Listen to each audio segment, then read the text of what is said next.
سلام أملاخ نعاكم يكون كلكم تغتاسلتين عايز مدب زخونكم أحواتنا حتن كمي كأنكم زي بحبرة أمي وزم محلالف سومناوي تمرتي متحق قدسيو نلومون مبل أسرتو كلتا تمرتي بزعبا فقر أملاخن فتحنينا كانت إنع نلومون مسانا زلو أحوات إفريم من ناردو سنين بسم تغتاسلتين عايز مدب زن بسم أقل قلوت حبرة أمي واتن كأنكو عدحان متأكم داقيمنا بخمزة أقل قلوت كنراخب تأقى أملاخ سلزبز حالنا خان أملاخنا أزينا نمسجنون بقر أجلجلوتنا قرم مجمرنا حتى تصلوت كنت لينا مون تقلي زي أبهر أملاخنا نمسجنا كلنا تمسجن سلخل هي بكان فقر خان حلوت كان تمسجن بهوت بتعنا خن مرالس الناي فقد كسل زخون خبرنا عخايخون حجون وأملاخ بكل مخاربنا لنا مو نتنات كعيون أجلجلوت نحزنا قويتان الصخاب كل نجرنا خد بش ميسوس نتقللونا أما أكلنا خد منفس قدس أما أكلنا خركب كل نتنانا እንብሎን እንገብሮን እንዛረቦን ኩሉ መንፈስ ቅዱስ ክቆጣጠረና እስኻ ንኩሉ ነገርና ክትሓልፎ ብሽም ኢየሱስ ንጽልሎና ንዝሰምዑ እግዚአብሔር ንስኻ ባርኮም ልቦም አዳሉ ዝተረፈ ጊዜናን ሰዓታትናን ኩሉ እስኻ ተረከብ ክብሪ ኩሉ ንዓኻ ይኹን እዚ ኩሉ ንጽሊ ብጎይታ ብኢየሱስ ክርስቶስ ሽም አሜን آمين. ሕራይም በኣ ንሎሚ እንሪኦ ኣርእስቲ ፍቕርን ፍትሕን ክልተ ዓበይቲ ትእዛዛትን ዝብል እዩ متى وتقصنا دما أب قدما يوحنس معرف 4 فقد 20 كم زخايبل نتزرأيو حاو زي فكروس نتزيرأيو أملاخ كفكرو أي كالو نيمو نحاو إنا تسألوس نأملاخ أفكرو إيه زبل انتلو نسو حساوي ياتبل مبارنيش تي مأتوي كدمنا بتمزرارة بيحتو ساسنا مخارنا مأتوي كهبكم شحكو أملاخ موداتا نخلو نقر تبوك قابرو خمزوخنة متأمان انتهالونا ክርስቲያናት ኣብዚ ምድርዝን ሕጅን ዝገብርዎ ኣገዳሲ ነገር እዩ ሽሕኳ ብዙሕ ዘይፍትሓዊ ነገርን ክፍኣትን ኣምላኽ ኣብዚ እዋን እዚ ዘይኣለዩ እንተሃለወ እዚ ማለት ግን ንስቃይን ክፍኣትን ብዝከኣል መጠን ከነህድኦ ኣይንኽእል ኢና ማለት ግን ኣይኮነን ክኸውንሲ ክርስቲያናት ከምኡ ክንገብር ኢና ተኣዚዝና ከም ዝረኣናዮ ፍቕርን ፍትሕን ሓቢረን እየን ዝኸዳ ክፈላለያ እውን ኣይክእላን أملاخ فقري فتيو سلازخونه نأملاخ نفتو انتداء خوينا نفقرين نفتحاون كنفتو يقبعنا كموخان أملاخ نفقرون انتداء خوينا نحد حناون كنفقر يقبعنا أكال نايتي نحد حد كام فقرسي كونتاس نايتم أب كوابينا زلو مقداسيو ካልኦት ብድኽነት ብጭቆና ወይ እውን ብዝኾነ ዘይፍትሓዊ ነገር ክሳኣዩ ከለዉ ክንግደስ ይግባአና ካልኦት ክጭነቑ ከለዉ እውን ይዕንትና ክንዕምት የብልናን ኣብ ክንድኡ ግን እንታይ ክንገብር ከም ዘለና ንገዛእ ርእስና ብውልቂ ይኹን ብሕብረት ንፍቕሪ ኣምላኽን ንፍትሑን ንጽድቂ ኣምላኽን ፍጹም ናይ ጽድቅን ፍቕርን ባህሪ ብዘንጸባርቕ መልክዑ ንቕድሚት ክንደፍእ ኣለና እምበኣር ብዛዕባተን ክልተ ዓበይቲ ትእዛዛት ኣብ መጽሓፍ ቅዱስ ተጻሒፈን ዘለዋ ብዛዕባአን ክንዘራረብ ኢና ሕጂ እምበኣር ክልተ ጥቕሲ ኣከታቲልና ኸነንብብ ኢና እሞ ክልቲአን ከመይ ጌርና ኸነተሓሕዘን ከም ዘለና ክንርኢ ኢና እምበኣር እታ መእተዊ ጥቕስና ናይ መጀመርያ ማቴዎስ ምዕራፍ 22 ካብ ፍቕዲ 34 ክሳብ 40 እሞ ነንብባ ተመሊስና ኸኣኒ ማቴዎስ ምዕራፍ 19 ካብ ፍቕዲ 16 ክሳብ 23 ዘሎ ጥቕሲ ክልቲአን ብሓባር ከነንብበን ኢና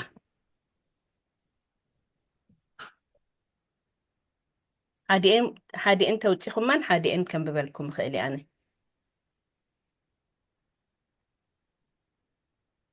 22 ካብ 34 ክሳብ 40 ሓንቲ ኸ ካብ 16 ክሳብ 23 ሕራይ ናርዲ كم زخايبه بسم يسوس كم بوي ريساويان دما أفسدو أويان كم زعزوا سميعهم بحادة تأكبوا أواتاتهم حدا مهور حقي كعزبو دليو ممهر تعباي تأزاز أب حقي أينيتيا يلو حتتو يسوس كأن نيكزابي هير أملاخكا بملوء لبخان بخلو نفسخان بخلو حساب كان أفكرو إزياء بتعباين قداميتن تأزازيها بتاعت مسلا كالئيت دما نبتايكا خم نفسها أفكرو إياه ኣብዘን ክልተ ትእዛዛት እዚኣትን ብዘሎ ሕግን ነቢያትን ተሰቒሉ ኣሎ በሎ። ዕራይ ጽቡቕ እምበር እዛ ዛንታ እዚኣ ርኢና ኣለና። ሓንቲ ዛንታ ከዓ ከነንብባ ኢና። ማቴዎስ ምዕራፍ 19 ካብ ፍቕዲ 16 ሳብ 23 ዘሎ ጥቕሲ ከምዚ ኸ ይብል እነሆ ሓደ ናብኡ ቀሪቡ ወመምህር ናይ ዘለኣለም ህይወት ክረክብሲ እንታይ ጽቡቕ ግብሪ እግበር በለ። ንሱ ከዓ በሎ ንምንታይ ብዛዕባ ጽቡቕ ትሓተኒ ኣለኻ? እቲ ጽቡቕሲ ሓደ እዩ። ናብ ህይወት ክትኣቱ እንተደሊኻ ግና እተን ትእዛዛት ሓሉ። ንሱ ኣየኖት በሎ። የሱስ ከዓ እና ኣይትቕተል፣ ኣይትዘሙ፣ ኣይትስረቕ፣ ብሓሶት ኣይትመስክር፣ ኣቦኻን ኣዴኻን ኣኽብር፣ ብጻይካውን ከም ነፍስኻ ፍትዎ በሎ። እቲ ጎበዝ ዝኽሉ ካብ ንእስነተይ ሒዘ እሕልዎ ኣለኹ እንታይ ደኣ እዩ ዝጎድለኒ ዘሎ በሎ። የሱስ ከዓ በሎ ፍጹም ክትኮን እንተደሊኻስ ኪድ ዘለካ ሸጥካ ንድኻታት ሃብ፣ ኣብ ሰማይ ድማ መዝገብ ክትረክብ ኢኻ እሞ ንዓሳ ዓበኒ። እቲ ጎበዝ ብዙሕ ጥሪት ስለ ዝነበሮ ዘረብኡ ምስ ሰምዒ እናጓሃ ይኸደ። የሱስ ንደቀ መዛሙርቱ በሎም ምእታው ሃብታም ናብ መንግስቲ ሰማያት ጭንቂ ምዃኑ ብሓቂ እብለኩም ኣለኹ እያ ትብል። ሕራይ እምበኣር ኣብታ ናይ መጀመርያ ዘንበብናዮ ማቴዎስ ምዕራፍ 22 ካብ ፍቕዲ 34 ክሳብ 40 ዘንበብናዮ ኣብዚ የሱስ ንሕቶ ናይቲ ምሁር ሕጊ ብኸመይ እዩ መሊሱሉ ትብል ሕቶ እያ እሞ ኤፍሬም ሓዊ ባእኻ ክጅምር እሞ ተሓቶና ባኻ እንታይ ምበልካ ናብዚ እታ ሕቶ ምናልባት ምስቲ ናይቲ መንእሰይ ኣብ መጻጽኣ እንደይ ክትጥዕም ትኽእል እያ ግን ግብእቲ ሕቶ ድማ እያ ሕጂ እዚ መንእሰይ እዚ መጀመርያ እቲ ባክግራውንድ ናቱ ኣይሁዳዊ እንድዩ ኣይሁዳዊ ፈሪሳዊ ወይ እውን ካብቶም ተምሃሮ ናይቶም ናይ እዋኑ ሽዑ ናይ መራሕቲ ናይ ሃይማኖት ዝነበሩ ሰባት ሕጂ እዚ መንእሰይ እዚ ብስርዓትን ሕግን ናይ ኣይሁድ ዝዓበየ በቲ ናይ ሽዑኡ ዝነበረ ናይ ብሉይ ኪዳን ትእዛዛት ናይ እግዚኣብሔር ዝዓበየ ዝበሰለ ግን ሓደ ነገር ደሰልችዎ ኮይኑ ስማዓካ ሕጂ ኪንኡ ክገብር ደልዩ እዚ መንእሰይ እዚ ኪንኡ ክገብር ደልዩ ኪኖት ሕግን ስርዓትን ናይ ፈሪሳውያን ናይ ቦታቱ ዝምሃርዎ ኪንኡ ክገብር ደልዩሲ ናብ የሱስ ክርስቶስ መፂኡ ትመጻጽኡ ሕጂ የሱስ ክርስቶስ ከም ዝፈተዎ ኢና ንነብብ ፈትይዎ እዩ ግን ብድሕሪኣ ዘላ ኩነታት ባህ የበሎቶ ነቲ መንእሰይ እንታይ እዩ ኮይኑ ባህ ዘየበሎ እንድሕር ኢልና እቲ መስፈርቲ እዩ ሕጂ ኩሉ ግዜ ክንዘራረብ ከለና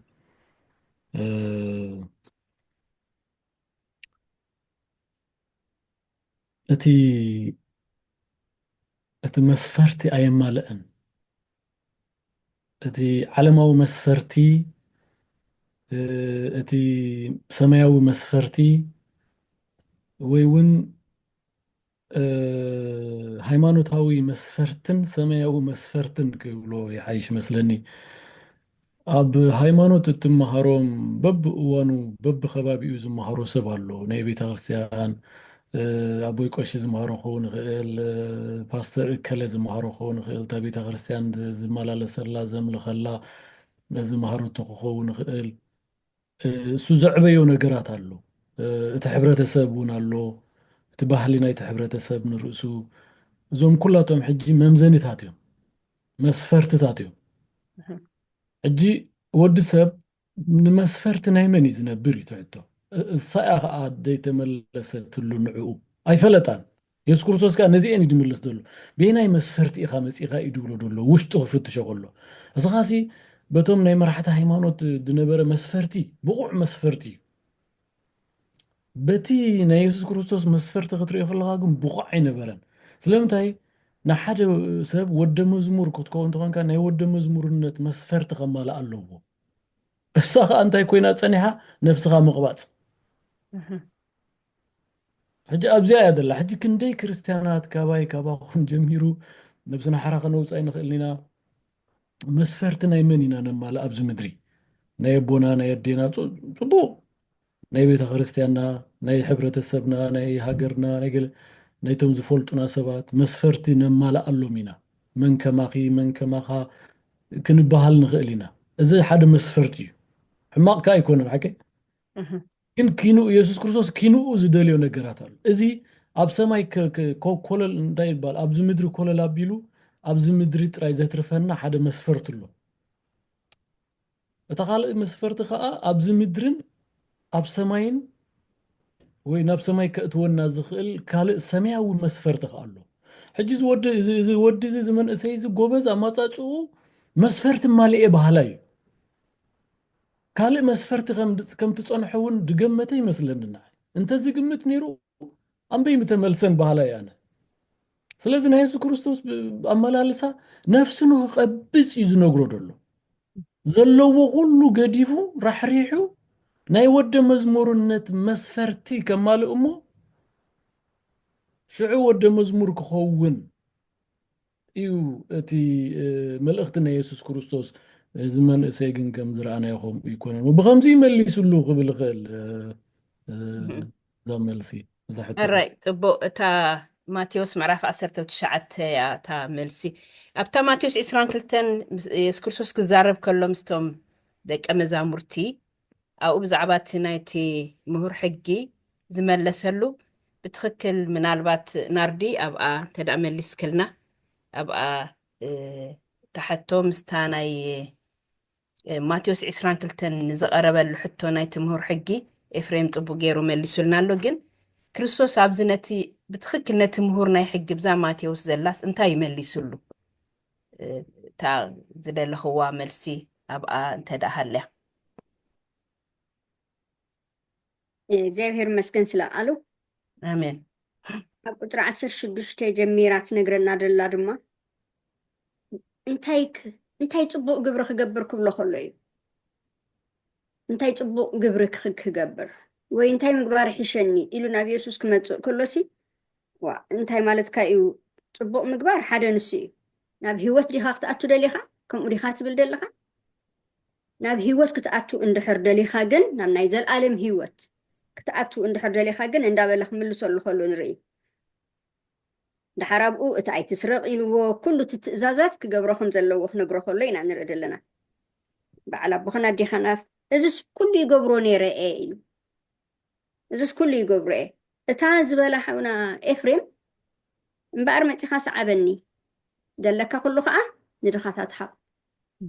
እዚኣ ከዓ ከቢዳቶ ክምለስ ከሎ ኢና ንርኢ እዚኣ መሊሰያ እንትኮንኩ ኣይፈልጥን ኣብታ መእተዊት ጥቕስና ደላ ልበይ ዝተንከፈትኒ ነገር ግን ኣላ ክብላ ዝደለኹ ኣብ ጥቕስና መእተዊት ንኩለን ከዓ ጠርናፊት ስለ ዝኾነት እያ ምክንያቱ ሓደ ሰብ እንድሕር ንኣምላኽ ዘፍቅሮ ኮይኑሲ ቅድም ንሓው እዩ ዘፍቅር ወይ እንድሕር ቅድም ምክንያቱ እቲ ዝርእዮ ዘሎ ኣብ ቅድሚኡ ደሎ እቲ ሓው እዩ እቲ ብፃይ እዩ እቲ ዓርኩ እዩ እቲ ጎረቤቱ እዩ ነቲ ዝረኣዮ ሓው ዘፍቅረስ ነቲ ዘይረኣዮ ኣምላኽ የፍቅሮ እንተበለስ ንሱ ሓሳዊ እዩ ኢሉ ሕጂ እዚኣ ብርግፅ ትኸብድ እያ ክንድምንታይ በዲልዎ እቲ ሓደ ነቲ ሓደ ኣዝዩ በዲልዎ ንዓይ ግን ዝያዳ ይበዲልኒ ኢልካ ሚዛን ክትህቦ ትኽእል ኢኻ ነቲ በደላት ግን ኣብ ካልእ ጥቕሲ ከም ንሪኦ ከዓ ሞባእ ከወድቕ ምስ መፀሲ ኪድ ቅድም እንታይ ግበር ኢልዎ ምስ ሓውካ ተዓረቕ እዩ ዝበሎ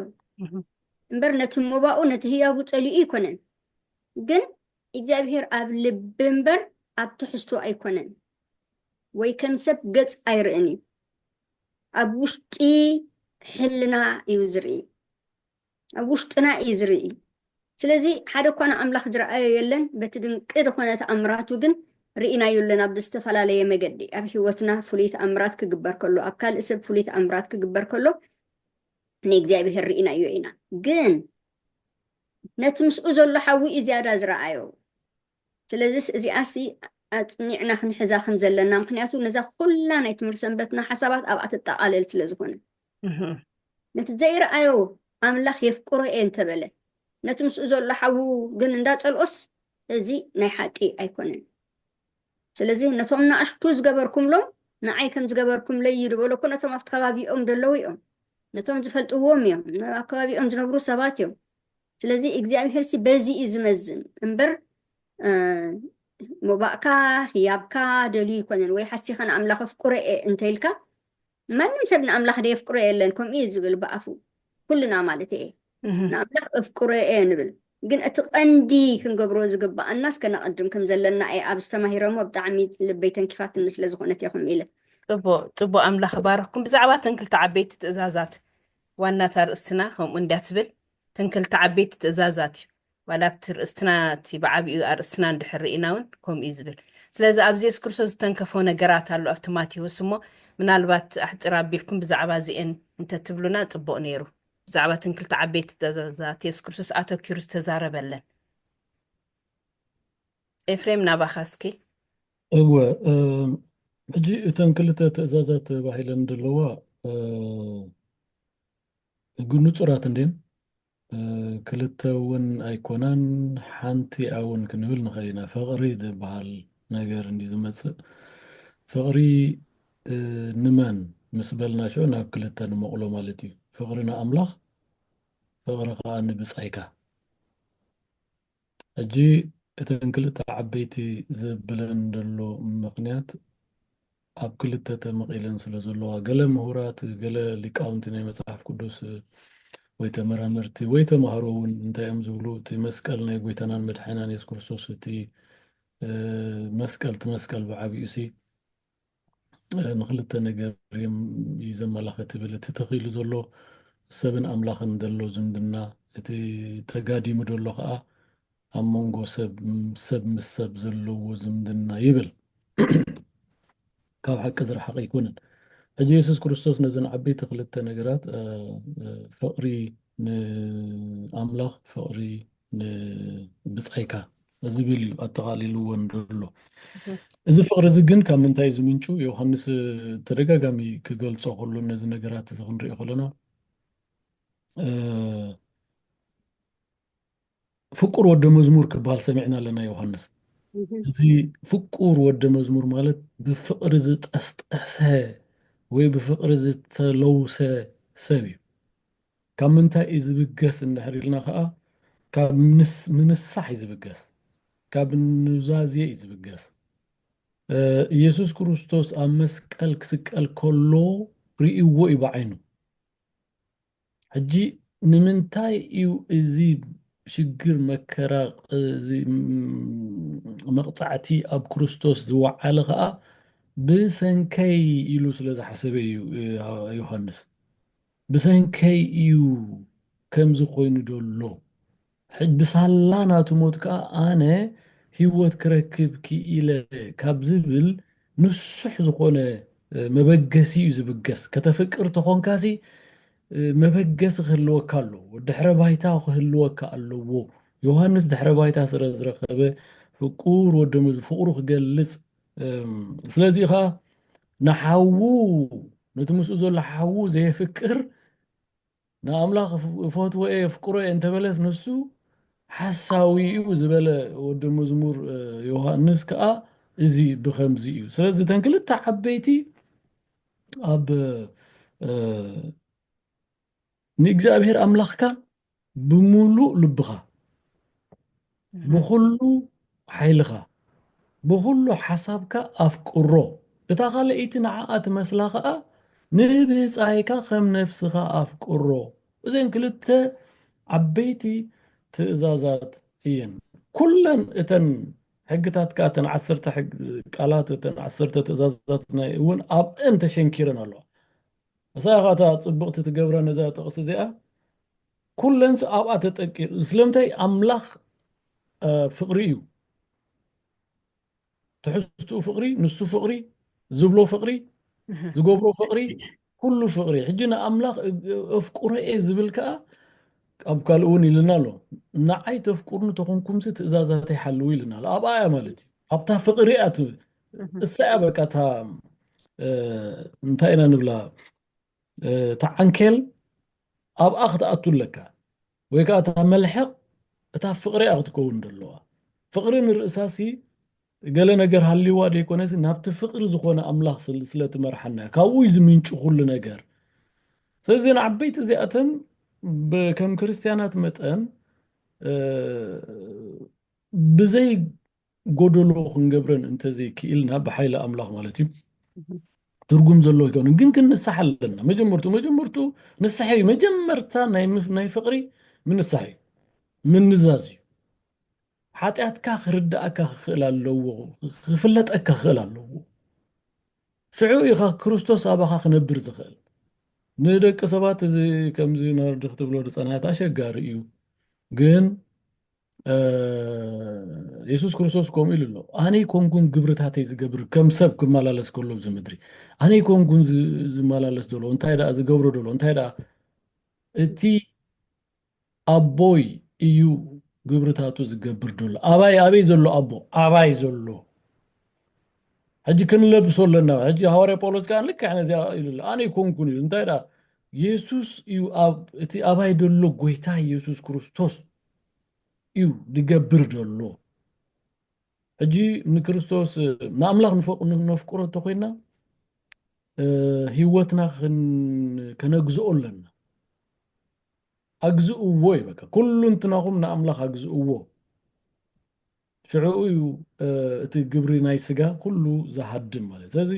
ንሓውና ከነፍቅር እንተኮይና ሂወትና ከነግዝእ ኣለና መጀመርያ ከነግዝእ እንተኮይና ሓጢኣተኛታት ምዃንና ክንፈልጥ ኣለና زين انتن كخدا زلون من يا سو بالغ المو راي ጥቦ ናርዲ ምናልባት ትውስኻለህ ክዳብ እዚኣ አንድ ሰንተንስ ክብል ምክንያቱ ብምሉእ ልብኻ ክብል ከሎ ልቢ ብዙሕ ነገር ይጠርኒፉ ደሎ ብምሉእ ሓሳብካ ክብል ከሎ ከዓ ኣእምሮና እዩ ዘመልክተና ደሎ ስለዚ ሲ እቲ ዓብ ነገር ከም ዘሎ ይዘርኤና ብምሉእ ልብኻ ማለት ሓደ ግዜስ ወይ ክሪኤካ ፀኒሐ ሳይስተውዓልኩልካን ልቢ ኢለካ ዝርኢ ዝበሃል ኣዘራርባ ኣሎ ኣብ ዓድና ልሙድ ዝኾነ ኣብ ቅድሚኻ ከለኹስ ምርኣይኮ ሪኤካ ነይረ ግን ኣይስተውዓልኩን ዝበሃል ነገር ስለዚ ልብን ኣእምሮን ክሳዕ ክንደይ ኣጠቃሊሉ ከም ደሎ ንምሉእ ሰውነትና ኣብኡ ኣጠቃሊሉ ከም ደሎ እዩ ዘርኤና ናይቲ ሃብታም ወዲ ከዓኒ ናይቲ መንእሰይ ከዓ እቲ ሃብቱስ ትሕዝትኡ ነይሩ ወይ ከዓ እሱ ነይሩ ሓይሉ ኣብ ሃብቱስ ተመርኮሰ እዩ ነይሩ ምክንያቱ እሱ እንድሕር ደየሎስ ሓይሊ የብሉን ሃብቲ የብሉን ትሕዝትኡ ኩሉ ጠፊኡ ከምዚ ምንም እሱ እንድሕር ጠፊኡ ሲ በቃ ምንም ዋጋ ከም ዘይብሉ ከም ዝኸውን ገይሩ ሓሲቦ ብዓቢኡ ግን የሱ ኣብ ሂወትካ ክህሉ ከሎስ ኩሉ ከም ዘለካ ኢና ክንኣምን ዘለና እሞ እሱ ክብል ደልየ ፅቡቅ ኣምላኽ ባርኽኩም ሕራይ ፅቡቅ ኣቐዲምና ከም ዝረኣናዮ ባዕሉ የሱስ ከም ዝበሉካ እቶም ክልተ ዓበይቲ ትእዛዛት ንኣምላኽ ምፍቃርን ንሓድሕድካ ምፍቃርን ከም ዝኾኑ ርኢና ኣለና ነዚ ትእዛዝ እዚ ምፍፃም ድማ ንካልኦት ሰባት ባህ ዘየብሎም ነገር ምግዳፍ ወይ ከዓ ንብፃይካስ ከም ነፍስኻ ጌርካ ምርኣይ ምዃኑ እቲ ፍቕሪ እዩ ስለዚ ብሓቂ ማለት ኣሰር የሱስ እንተደኣ ስዒብካ ዘይከውን ነገር የለን እምበር ተንክልተ ዝዓበያ ትእዛዛት ፍቕሪ ንኣምላኽን ፍቕሪ ንብፃይካን ካብ ኮና እስከ ተንክልተ ዝዓበያ ሓጢኣት ክንታይን ዝብል ሕቶውን ኣሎ ምናልባት እዚኣ ኣብ መዝሙር ዳዊት ከነንብባ ንኽእል ኢና እሞ እዛ ጥቕሲ እዚኣ ወይ ከዓ እዛ መዝሙር እዚኣ ብዛዕባ ምንታይ እያ ትነግረና ዘላ ኣብዚ ኸ ብዛዕባ እተን ክልተ ሓጢኣት ዝምልከትሲ እንታይ እዩ ኣብዚ ክንርኢ ንኽእል እስከ ነንብባ እሞ ምናልባት ከነንብባ እሞኒ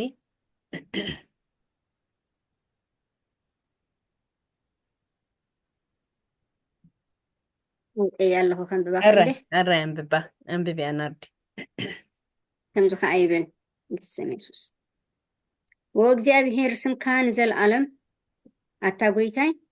ዝኽርኻ ንውልድ ወለዶ ይነብር እግዚአብሔር ንህዝቡ ይብይነሎም እሞ ንባሮቱ ይርሕርሓሎም ጣዖታት ኣሕዛብሲ ብኢድ ሰብ እተገብሩ ብሩርን ወርቅን እዮም ኣፍ ኣለዎም ኣይዛረቡን ኣዒንቲ ኣለዎም ኣይርእዩን ኣእዛን ኣለዎም ኣይሰምዑን እዮም ኣብ ኣፎም ድማ ትንፋስ የልቦም እቶም ዝገብርዎም ዝውከልዎም ዘበሉ ከማታቶም ክኾኑ እዮም ኣቱም ቤት እስራኤል ንእግዚአብሔር ባርኽዎ ኣቱም ቤት ኣሮን ንእግዚአብሔር ባርኽዎ ኣራይ ፅቡቅ እምበር ኣንቢብና ኣለና ስለዚ ዘን ፍቕድታት እዚኣተን ብዛዕባ እቲ ንሓጢኣት ዝምልከት ኣብ ካልእ መፅሓፍ ቅዱስን እነንብቦ ኣመልኪተንሲ እንታይን ዝብላና ወይ ከዓ እንታይን ዝምህራና ሕጂ ብመሰረቱ ነዚ ጥቕሲ እዚ ማለት ክልተ ዓበይቲ ትእዛዛት ክንብል ፀኒሕና ካብአን ንዕአን ምስ ዘይትገብርካ ክልተ ዓበይቲ ሓጢኣት ክኸውን ማለት እዩ ሕጂ እንታይን ክንብል ፀኒሕና ፍቕሪ ንኣምላኽ ፍቕሪ ከዓ ንብፃይካ ብፃይካ ጎረቤትካ ካባኻ ወፃኢ ዘሎ ሰብ ኢልና ንድምድሞ ካባኻ ወፃኢ ስኻ ሓደ ስኻ ኢኻ ትሕተት ዘለኻ እሞ ካባኻ ወፃኢ ዝኾነ ሓውኻ ሓፍትኻ ኩሉ ዓይነት ፍጥረት ሰብ ብዘይ ዓሌት ብዘይገድስ ፆታ ብዘይገድስ ሃይማኖት ብዘይገድስ ሃገር ብዘይገድስ ብፃይካ ክበሃል ከሎ እዚ እዩ ስለምንታይ ብዓይኒ መን ኢና ንሪኦ ዘለና ብዓይሊ ኣምላኽ ፈጣሪ እዩ ሕጂ እንድሕር ዳኣና ኣምላኽ ኣፍቁረ እየ ትብል ኮንካ ፍጥረቱ ከዓ ኣፍቅር ከመይ ኣበቃታ ሓቂ ገለገለ ሰሚዕና ንኸውን ኢና ንኣምላኽ ፈርሐ እየ ንኣምላኽ ኣፍቁረ እየ ንስቶ ባዕ እዚ ደኣ ወይ እዚኣ ደኣ ባዕ ብምቓቕ ኢልካ ክትርኢ ምፍታን እቲ ዝኸፍአ ኣብዛ ዓለም ነጊሱ ዘሎ ሕጂ ሰይጣን ፈላሊኻ ግዛእ እንዲ ናቱ ሜላ ንሰብ ኣብ ከምዚ ኣመሰለ ሓሸውዮ የእትይዎ ኣሎ ንኣምላኽ ትፈርህ ንኣምላኽ ተፍቅር ንሰብ ግን ትጸልእ ኣይከኣልኒ ፍጹም ኣይከኣልኒ ሕጂ በዚ ለው እዋን ዝሰምዑ ዘለዉ ሰማዕቲ ዝዕዘቡ ዘለዉ ድማ ሕጂ እዚ ኢና ክነረጋግፀሎም ንደሊ ንኣምላኽ ፈቲኻ ንሰብ ክትጸልእ ኣይከኣልኒ ነውሪ እዩ ከዓ ሕጂ እቲ ቀዳማይ ሓጢኣት እዚ ዝገብሮ ማለት እዩ ንኣምላኽ ምፅላእ እንተደኣ ኣሎ ከዓ ንኣምላኽ ብኸመይ ኢና ንፀልኦ ወይ ብኸመይ ኢና ዘይነፍቅሮ ብዙሕ መገዲ ኣሎ ሕጂ ብዓለምና ዝረአ ዘሎ ኢብን ኣብ ክርስትያናት ከይተረፈሲ ተፍቅርኑ ተኾንኩም ትእዛዛት ይሓልው ንፅርቲ ንኣምላኽ ብኩሉ ሓይልኻ ብኩሉ ልብኻ ብኩሉ ሓይልኻ ብኩሉ ሓሳባትካ ኣፍቅሮ ንጹር መልእኽቲ ሓራይ ሕጂ ከምዚ ናብዲ ክትብሎ ፀናት ዝመንእሰይ እዚ ንምንታይ ኣፍቂሩ ንገንዘቡ ንሃብቱ ኣፍቂሩ ጣዖት እዚኣ ሕጂ ንኣምላኽ ምፅላእ ሕጂ እንታይ ትኸውን ኣላ ማለት ዝዓበየት ሓጢኣት ትኸውን ኣላ ማለት እዩ ካልኦት ከ ብምንታይ ኢና ነፍቅር ብግዜና ዲና ንኣምላኽ ዘይንህቦ ኮይና ንኣምላኽ ብትሕዝቶና ዲና ንኣምላኽ ዘይንህቦ ህይወትና ብሓፈሽኡ ዲና ዘይንህቦ ዕሽር ምለሱ መባእ ምለሱ መባእ ሃቡ ዕሽር ሃቡ ተባሂሉ ትእዛዝ ናይ ኣምላኽ ወፂኡ ክነሱ ብዝተፈላለየ ዓይነት መልእኽትታት ብከምዚ ዲና ንኣምላኽ ነጉህዮ ዘለና ወይ ፍትሒ ብምቕናን ዲና ንኣምላኽ ነጉህዮ ዘለና ወይ ዝተዓመፁ ሰባት ዋላ እስኻ ይተዓምፅ እስኻ ካልኦት ክዕመፁ ከለዉ ዓይንኻ ደፊንካ ብምርኣይ ወይ ዓይንኻ ዓሚትካ ዲኻ ትኸይድ ወይ ዕሽሽ ብምባል ድዩ ብከምዚ ንኣምላኽ ተጉህዮ ብኻልእ ኣዘራርባ ንኣምላኽ ተጉህዮ ተኾንካ ንኣምላኽ ትፀልኦ ኣለኻ ማለት እዩ ስለምንታይ ኣፍቅሩኒ ዝብል ዘሎ ኣምላኽ ኣይትገብርን ኣለኻ ማለት እዩ ሕጂ ጎኑ ከዓ ንሰብ ከዓ ከምኡ እዩ ዝኸውን ደሎ ሕጂ ጥቕስታት መሊኡ እዩ ከምኡ ዝብል ደሎ ሕጂ እንታይ እዩ ካብ ምንታይ ዝብገስ ነገራት እዚ እንድሕር ኢልካ መፅሓፍ ቅዱስ ንሰብ ኣብ ሰለስተ እዩ ድመቕሎ ሕጂ ብትግርኛ እንታይ ከም ድብሎ ኣይፈልጥን ክልተ ኣለዋ ተሓንቲ ግን ቁርብ እንታይ ይባል ኩን ኢለ እንታይ ይብሎ ናቹራል ሰብ ብሎ ናቹራል ሰብ ተፈጥሮኣዊ ንበሎ ተፈጥሮኣዊ ሰብ እዚ እንታይ ማለት እዩ ድሕሪ ሓጢኣት ከምታ ዘለዋ እዩ ዘሎ ኣምላኽ ኣይፈልጥ ቤተክርስትያን ኣይፈልጥ ፅቡቕን ክፉእን ኣይፈልጥ ንቅድሚኡ ዝነብር ከም ድላይ ዝኸውን ሰብ ኣሎ ብዛ ዓለም እዚ እዚ መፅሓፍ ቅዱስ እንታይ ብሎ ናቹራል ሰብ ብሎ ወይ ተፈጥሮኣዊ ሰብ ብሎ እቶም ክልተ ኣምላኽ ፈልጡ ቤተክርስትያን ፈልጡ ፅቡቕን ክፉእን እውን ብዓቕሞም ይፈልጡ ብፍላይ ሕጂ ተኻልኣይ ስጋዊ ሰብ ይበሃል ስጋዊ ሰብ መፅሓፍ ሮሜ ፅቡቅ ገይሩ ገሊፅዎ ኣሎ ሃዋርያ ጳውሎስ ስጋዊ ሰብ ይበሃል እዚ ስጋዊ ሰብ ቤተክርስትያን ፈቱ እዩ ቤተክርስትያን ፈቱ ኣምላኸይ ይብል ቆራቢ ሰጋዲ ብርዱእ ኣባህላ መዘምራን ክኸውን ይኽእል ቀሺ ክኸውን ይኽእል ኣገልጋል ናይ ቤተ ክርስቲያን ክኸውን ይኽእል ግን ሙሉእ ብሙሉእ ንኣምላኽ ህይወቱ ዝሃበ ይኮነን በቃ ከም እንታይ ይባል ልክዕ ኣብነት ናይዚ ናይተን 10 ደናግል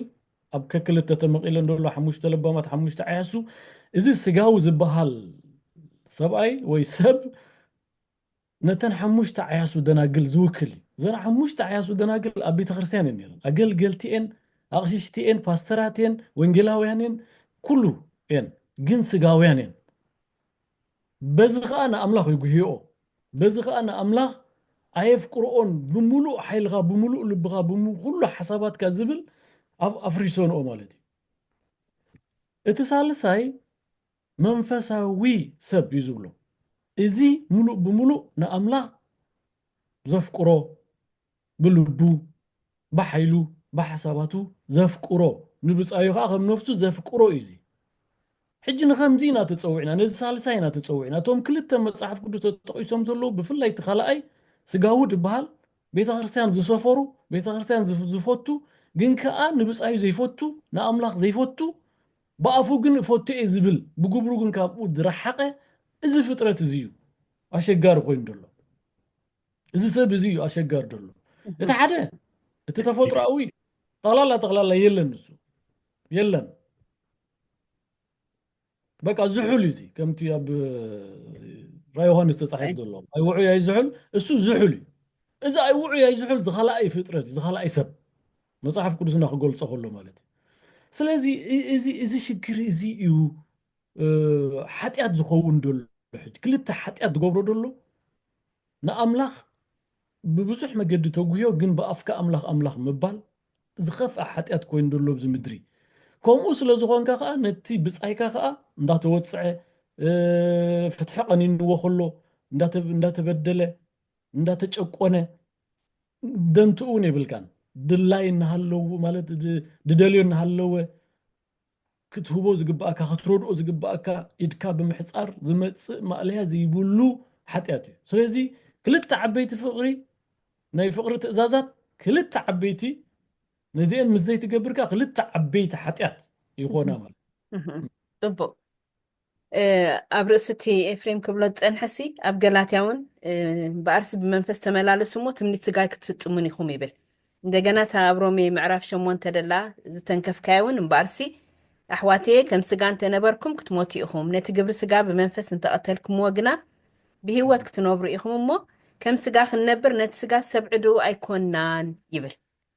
ስለዚ እዚ እዩ እቲ እተን ካብቲ ክብለና ዝፀንሐተን ጥቕስታት ሕራይ እምበር መፅሓፍ ቅዱስና ብብዙሕ ነገር ብዛዕባ እዚ ነገር እዚ ይነግረና እዩ ስለዚ እቲ ንኣምላኽ ዘቆጥዖ እንታይ እዩ እዚ ነገር እዚ ንካልኦት ኣማልኽቲ ምምላኽን ምስተን ክልተ ዓበይቲ ትእዛዛት ብኸመይ ዝተሓሓዛ መፅሓፍ ቅዱስና ብዛዕባ እዚ ኸ ካብቲ ብዙሕ ዝብለና መፅሓፍ ቅዱስናሲ እንታይ ይብለና ብዛዕባ እዚ ኸ ዝብል ሕተሎ ሞ ናርዲ ሓፍተይ ናባኺ ኣብዚ ሕጂ ዘንበብናያ ኣብ መዝሙር ዳዊት 135 ትብል ብዛዕባ ንኻልእ ምምላኽ ኣብዚ ኣሕዛብን ህዝብን መቸም ፍልልዩ ንፈልጥ ንኸውን ኢለ እየ ዝሓስብ ኣሕዛብ ዝበሃሉ እቶም ንጣዖት ዘምልኹ እዮም እቶም ንኣምላኽ ዘይኮኑስ ንጣዖት ዘምልኹ እዮም ካብ ኣምላኽ ዝረሓቑ እዮም እቶም ህዝቢ ዝበሃሉ ከዓ ህዝቢ ኣምላኽ ወይ ከዓ ደቂ እግዚኣብሔር ወይ ከዓ ዝፈርህዎ ዘኽብርዎ እዮም ስለዚ እቲ ህዝብን ኣሕዛብን ዝበሃል ፍልልዩ ክንፈልጥ ስለ ዝደለኹ እየ እንሰማዕ እቲ ምእንቲ ግህድ ክኾን ኣሎ ስለዚ ጣዖታት ኣሕዛብ ኢሉ ብምንታይ ተሰርሒኦም ብኢድ ሰብ ዝተገብሩ እዮም ብጣዕሚ ንፉዓት ዝኾኑ ፀረብቲ ኣለዉ ቀባእቲ ኣለዉ ሂወት ዘይብሎም እዮም እምበር ልክዕ ሰብ እዮም ዝመስሉ ጠጠው ኢሉ ደሎ ሰብ እዮም ዝመስሉ ቶም ወይ ከዓ ካልኦት ኣማልኽቲ ማለት እየ ብጣዕሚ ከመይ ዝበሉ ውቁባት እዮም ክትሪኦም ከለኻ እንተኾነ ግን ኣፎም ኣይዛረብን እዩ ኣእዛኖም ኣይሰምዕን እዩ ኣፍ ኣለዎም ትንፋስ ከዓ የብሎምን ይብል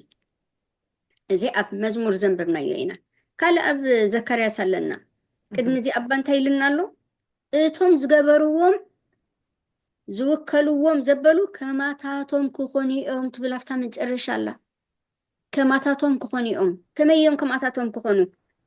ኣፍ ከለዎም ዘይዛረቡ ኣዒንቲ ከለዎም ዘይርእዩ ኣዛን ከለዎም ዘይሰምዑ ካብዚ ይሰውረና ኣሜን ያ እዩ ዘብል ምክንያቱ እቲ ክምለኽ ዘለዎ እቲ ኣነ ቀና ኣምላኽ እየ ዝበሎ ኣብ ዘፀኣት ኣብተን 10 ትእዛዛት ዘርእየና ካብተን ቀዳሞት ንሳ እያ ስለዚ ንሓደ ኣምላኽ ክምለኽ ዘለዎ ኩሉ ዝኽእል ክዛረብ ዝኽእል ክርኢ ዝኽእል ክሰምዕ ዝኽእል እስትንፋስ ዝሃበና ኣምላኽ እሱ እዩ ሓደ ኣምላኽ ክምለኽ ዝግብኦ እሞ ሓደ ካብቲ ዓበይቲ ሓጢኣት ተባሂሉ ተጠቂሱ ደሎ እቲ ብኢድ ሰብ ዝተገብረ ምምላኽ እዩ ካልእ እዛ ናይ ዘካርያስ ከነንብባ ደልየ ኣለኹ ኣብ ምዕራፍ ትንቢት ዘካርያስ 7ይ ምዕራፍ ካብ 9 ክሳብ 12 ደላ ከምዚ ትብል እግዚአብሔር ጎይታ ሰራዊት ከምዚ ይብል ኣሎ ሓቀኛ ፍርዲ ፍረዱ ንሓድሕድኩም ድማ ሰናይን ምሕረትን ግበሩ ንመበለትን ንዘኽታምን ንስደተኛን ንድኻን ኣይትክፍዑ ካባኻትኩም እውን ሓደ እኳ ብልቡ ንሓዊ እከይ ኣይሕሰበሉ ንሳቶም ግና ምስማዕ ኣበዩ እምቢተኛ ኣይግድን መለሱ ከይሰምዑውን ኣእዛኖም ኣፅመሙ ነቲ እግዚአብሔር ጎይታ ሰራዊት ብመንፈሱ ብኢድቶም ቀዳሞት ነቢያት ገይሩ ዝሰደዱ ሕግን ቃላትን ከይሰምዑስ ልቦም ከም ኣልማዝ ገበሩ ስለዚ ካብ እግዚአብሔር ጎይታ ሰራዊት ዓብይ ቁጣዓ ኮነ ይብል እዚ እምበኣረይ ዘቆጥዖን እግዚአብሔር እቶም ሓቀኛ ፍርዲ ፍረዱ ደስ ዘብል ምክንያቱ ግፍዒ ክትርኢ ከለኻ ፍርዲ ቅኑዕ ፍርዲ ከይከውን ክትርኢ ከለኻ ንሕና ደቂ ሰባት እኳ ጌጋ እዩ ወይ ነውሪ እዩ ከምዚ ዘይግበር እኳ ንብል ንሕና ወላ ኣባና ኣይብፃሕና ኣብ ሰብ በፂሕዎ ክንሰምዕ ከለና ወይ ክንርኢ ከለና እዚስ ግፍዒ እዩ ንብል ስለዚ እሳቶም ግን ኢሉ ምስማዕ ኣበዩ ነቲ ቃላት ከይእዘዝዎ ምስማዕ ኣበዩ ንመበለታት ኢሉ ንስደተኛታት ኢሉ ንዘኽታማት ኢሉ ነዚኣቶም ኣውራ ክንጣበቐሎም ክንሕግዞም ናይቲ ሩሕሩሕ ሳምራዊ ዛንታ ንፈልጦ እንዲና ሓደ ዝወደቀ ከተርቲ እቲ ካህን ኣልዒልዎ ድዩ ኣይልዓልዎም ግን ኣገልጋሊ ናይ ኣምላኽ እዩ ካልእ ናይ ክህነት ዓሌት ዘለዎ ሰብ ከዓ ሌዋዊ ስለ ዝብሎ ማለት እየ ንሱ እውን ኣይልዓሉ እንዳረኣየ እዩ ዝሓለፈ እቲ ፀላኢኡ ዝበሃል ሰብ ግን ከልዕሎ ከሎ ርኢና ስለዚ ብምስላኽ ነግሮም ከሎስ መኒቱ ብፃዩ ዝተባሃለስ እቲ ፀላኢኡ እዩ ምክንያቱ ክልቲአን ሃገራት ኣይፋተውን እዮም ነይሮም ከመይ ጌርካ ንስኻ ትልምነኒ ካብዚኦም ዓሌት ከለኻ ክሳዕ ዝበሃል ኮይኑ እዩ ኢየሱስ ክርስቶስ ስለዚ ኣብዚ እንታይ ኢና ንርኢ ዘለና ግፍዒ ክግበር ከሎ ሓቀኛ ፍርዲ እንድሕር ዘይተገበረ ኣብቲ ክንክእሎ እንኽእል ነቲ ጌጋ ክንብሎ ክንክእል ኣለና ኣየና እዩ ንእግዚአብሔር ዘሕጉሶ ኣየና እዩ ንእግዚአብሔር ዘኽብሮ እንታይ እንድሕር ገይረ እየን እግዚኣብሔር ዘኽብሮ ደለኹ ምክንያቱ እግዚኣብሔር ተቆጢዕዎም ዓብ ቁጣዓ እዩ ኮይኑ ስለደይሰምዑ ነቲ ትእዛዝ እግዚኣብሔር ስለዘይተኸተሉ ልቦም ከም ምንታይ ኣትረሩ ይድብሎ ከም ኣልማዝ ክሳዕ ክንደይ ኣልማዝ ተሪር ምዃኑ ካብዚኣ እየ ተማሂረ ስለዚ ሕግን ቃላትን ከይሰምዑስ ልቦም ኣትረሩ ስለዚ እዚ ንእግዚአብሔር ኣወጢዕዎ ኣምላኽ ባርኪ ናርዲ ሓፍተይ እሱ ጥራይ ደይኮነ እምቢተኛ እንግድዓኻ መለስሉ ይብል እዚ እውን እቲ ንኣምላኽ ሓደ ካብቲ ዘቆጥዖ ነገር እዩ እምበኣር ርኢና ኣለና ኣብዚ ስለዚ ኣሕፅር ኣቢልኩም ምናልባት ንኣምላኽ ምፍቃርን ንብፃይካ ምፍቃርን ዘየናፃፀል ምዃኑስ ብኸመይ ትርድእዎ ብኸመይን ከዘን ክልተ ሓሳባት እዚኣትንሲ ክተሓሓዛ ዝኽእላ ክትብልዎ ፀኒሕኩም እንዲኹም ግን ንሰማዕቲ ብሩኽ ክኾነልና ኣሕፅር ኣቢልኩም እስከ እዚአን ዘየናፃፀላ ወይ ከዓ ሓደ ምዃንን እሲ ብኸመይ ክትገልፅዋ ትኽእሉ ምናልባት ኤፍሬም نصوراتين مهم. حج انت ايو نحانتي تقبلك نتا حدا تقبلك نت خالق مقداف اي كألني ويدبل دولو حصر زبالة بك حجي اب እግዚአብሔር ዝሃቦ ትእዛዛት ሰባት እንታይ እዮም ዝገብሩ ንሓንቲ ግልፍ ኣቢሎም 9 ካብ 10 8 ካብ 10 7 ካብ 10 ፅቡቅ እዩ እንድሕር ትብል ኮንካ ከምኡ ዝበሃል ነገር የለን ናይ እግዚኣብሔር ነገር ሙሉእ ብሙሉእ እዩ እግዚኣብሔር ኣምላኽና ፍፁም እዩ ከምቲ ኣነ ፍፁም ዝኾንኩ ንስኻትኩም ፍፁማት ኩኑ እዚኣ ንፅርት እያ እዚኣ ኸ ሕጂ ንእግዚኣብሔር ኣፍቂርካ ንብፃይካ ትፀልእ እንድሕር ኮንካሲ ኣይከውኒ ስለምንታይ ዓንተ ወይ ክብል ከለኹ እንድሕር ኣስተቢልኩም ለይሲ እግዚኣብሔር ፈጣሪ ምዃኑ እንተደኣ ትእውጅ ኣለኻ ብልሳንካ ብልብኻ እግዚኣብሔር ፈጣሪኡ እንትብል እንተደኣ ኮንካ ንፍጥረቱ ዘይተፍቅረሉ ምክንያታ ወላ ሓደ ይብልካ ምክንያቱ ኣምላኽን ፍጥረቱን ሓደ እዩ ንሱ እዩ ፈጣሪ እዩ ዋንነቱን በቃ ምድርን መልኣታ ናተይ እቶም ሰብ እውን ናቱ እዮም እቶም ከብቲ ተን እንስሳታት እውን ናቱ እዮም እቲ ትሕዝቶ ምድሪ እታ ምድሪ ብምልእታ እውን ናቱ እያ ሰማይን ምድርን ዝፈጠረ ኣምላኽ ናቱ እዩ ባሕሪ እውን ናቱ እዩ ስለዚ ንኣምላኽ ፀሊእኻ ንኣምላኽ ኣፍቂርካ ንሰብ ትፀልኣሉ ዝኾነ ዓይነት መምኽኔታ ይብልካን ኣብዚ ምድሪ ብሕፅር ዝበለ ከምኡ ጌርና ክንገልፆ ንኽእል ፅቡቅ ኣምላኽ ባርኽኩም ኣብ ወንጌል ዮሃንስ ምዕራፍ 13 የሱስ ተዛረበሉ ኣብ ፍቅዲ 34 ንሓድሕድኩም ክትፋቐሩ ከምቲ ኣነ ዘፍቀርክኹም ይብል ከምኡ ጌርኩም ከዓ ንሓድሕድኩም ክትፋቐሩ ሓድሽ ትእዛዝ ዝህበኩም ኣለኹ ንሓድሕድኩም ፍቅሪ እንተልናትኩም በዚ ደቀ መዛሙርተይ ምዃንኩም ኩሉ ክፈልጥ እዩ ይብል እምበኣር ንኣምላኽ እንድሕር ተፍቅር ኮንካ ግድነት እዩ ከዓ ንብፃይካ ከም ነፍስኻ ከተፍቅር ብኡ ኢኻ ክርስትያን ምዃንካ ወይ ከዓ ወደ መዝሙር ምዃንካ ከተፈልጥ ትኽእል እምበኣር ኣምላኽ ፍትሒ ይፈቱ እዩ ኣምላኽ ባዕሉ ፍትሒ ከም ዝፈቱን ዓመፃ ከም ዝፀልን መፅሓፍ ቅዱስ ይነግረና እዩ ኣብ መዝሙር ዳዊት ከነንብብ ንኽእል ኢና ኣብ ትንቢት ኢሳያስን ከነንብብ ንኽእል ኢና ምናልባት ግዜ እንተደኣ ሃሊና ዘን ጥቕስታት እዚኣተን ከነንብበን ንኽእል ኢና ንኻልኦት ሰባት ፍትሓውያን ኣብ ዘይንኾነሉ ግዜ ኣምላኽ ብደቂቕ እዩ ዝርኤና ወይ ከዓ ዝከታተለና ፍትሒ ክንጉዕፅት ከለና ንኻልኦት ሰባት ክንዕምፅ ከለና ኣምላኽ ኣዝዩ ይጉህን ይቁጣዕን እዩ ኣብ ኩሉ ዘመን ኣምላኽ ንድኻታትን ውፅዓትን ሰባት ይሓልየሎምን ይከላኸለሎምን እዩ ስለዚ ምናልባት ኣብ መዝሙር ዳዊት መበል 82 መዝሙር እንተደኣ ርኢና ኣብኡ ብዛዕባ ምንታይ እዩ ዝነግረና ዘሎ ኣምላኽ ኣብዛ ዓለም እዚኣ ብዛዕባ ፍትሒ ከም ዝግደስ እዛ ጥቕሲ እዚኣ ወይ ከዓ እዛ መዝሙር እዚኣ ሲ ብኸመይ እያ ትገልፀልና እዛ ጥቕሲ እዚኣ ኸ ሎሚ ንዓና እንታይ ትርጉም እዩ ዘለዋ ምናልባት ነዋሕ ከይትኸውን እታ ምዕራፍ ምስ ግዜኹም ርኢኹም ከተንብብዋ ትኽእል ኢኹም ሞ እስኪ ዝሓቶ እዚኣ ብኸመይ መለስኩማ መዝሙር ዳዊት 82 እያ እታ መበገሲትና ማለት እዩ ናርዲ እስኪ ናባኸይ ኣብታ 82 ቅልጥፍ ኢለ ዶ ከንብባ ምእንቲ ነቲ ትበርህ እሺ ኣምላኽ ኣብ ማሕበር ኣማልኽቲ ደው ይብል ኣብ ማእከል ኣማልኽቲ ይፈርድ ኣሎ ክሳዕ መዓዝ ኢኹም ሓሶት እትፈርዱ ንገጽ ረሲኣንስ እተድልቡ ንምጉድርን ንዘኽታምን በይንሎም ንጭኑቕን መስኪንን ፍትሒ ኣውፅኡሎም ንድኻን መስኪንን ኣናግፍዎም ካብ ኣዳው ረሲኣን ኣድሕንዎም ኣይፈልጡን ኣየስተውዕሉን ኣብ ጸልማት ይመላለሱ ብዘሎ መሰረታት ምድሪ ይናወፅ ኣሎ ኣነስ ኣማልኽትዮም ኩላትኩም ውሉድቲ ልዑል ኢኹም ግናኸ ከም ሰብ ክትመርቱ ከም ሓደ ካብቶም መሳፍንቲ እውን ክትወድቁ ኢኹም በልኩ ወእግዚኣብሔር ንኩሎም ኣሕዛብ ክትወርሲ ተንስእ ንምድሪ ፍረዳ እያ ትብልታ ናይ 82 ሕጂ ተመሳሰልቲ ኤን ምስታ ቅድሚኣ ዘንበብናይ ኣብ ዛዕባታ ፍትሕን ፍርድን ንዘኽታም ንመበለት ንስደተኛ ነዚ ኩሉ እዚ ክብል ከሎ ንሕና እውን ኣብ ስደት ስለ ዘለና ንስደት እውን ንፈልጦ ኢና ጋሻ ኮንካ ኣብ ሓድሽ ሃገር ምስ መፃኻ ከመይ በቃ ጋኒኣትወካ እንታይ ከም ትገብር ይጠፍኣካ ብሕልፊ እንድሕር ተቐቢሉ ዝቕበለካ ሰብ እንድሕር ደየሎ ከቢድ ምዃኑ ርኢና ኢና እሞ